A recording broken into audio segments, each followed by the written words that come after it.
పోసానికి హైకోర్టులో చిన్నపాటి ఉపశమనం అని చెప్పాలా. అలాగని ఇప్పుడే వదిలిపెట్టేది ఉండదు. ఇంకా కేసులు ఉంటాయి. సినీ నటుడు పోసాని కృష్ణమూర్తికి హైకోర్టులో ఉపశమనం లభించింది. గుంటూరు జిల్లా పట్టాపురం, అట్లూరు జిల్లా పాడేరు, పార్వతీపురం, మన్యం జిల్లా పాలకొండ పోలీసులు నమోదు చేసిన కేసులో పీటీ వారెంట్లు అమలు కావలేదు కాబట్టి పోసాని విషయంలో బిఎన్ఎస్ యాక్ట్ 35(3) ప్రకారం నడుచుకోమంది. అంటే నోటీస్ ఇచ్చి సమాధానం తీసుకోండి చాలని చెప్పింది.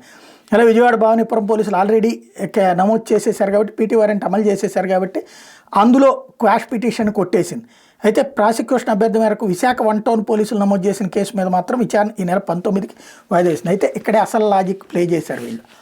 ఏంటంటే బిఎన్ఎస్ 111 యాక్ట్ అంటే 3 ఛార్జ్షీట్లు ఉండాలన్నారు కదా. కోర్టు చెప్పింది ఏంటి, 2 ఏళ్లలో 3 ఛార్జ్షీట్లు ఉండాలి. ఇంతవరకు అతని మీద ఎలాంటి ఛార్జ్షీటు లేదు. ఇప్పుడు 14 కేసులు పెట్టారు కదా, టోటల్గా 25 కేసులు పెట్టారు కదా. ఇందులోనే 2టికి ఛార్జ్షీట్లు వేసేస్తున్నారు. ఆ 2 ఛార్జ్షీట్లు వేసి ఇప్పుడు 3వ ఛార్జ్షీట్, ఇదిగో ఆయన మీద ఆల్రెడీ 2 ఛార్జ్షీట్లు ఉన్నాయి అన్నటువంటి కారణంగా ఇది వ్యవస్థీకృత నేరం అన్నటువంటి పాయింట్ మీద తనని బయటికి రానియకుండా చేయాలన్నటువంటి ప్రయత్నం జరుగుతోంది.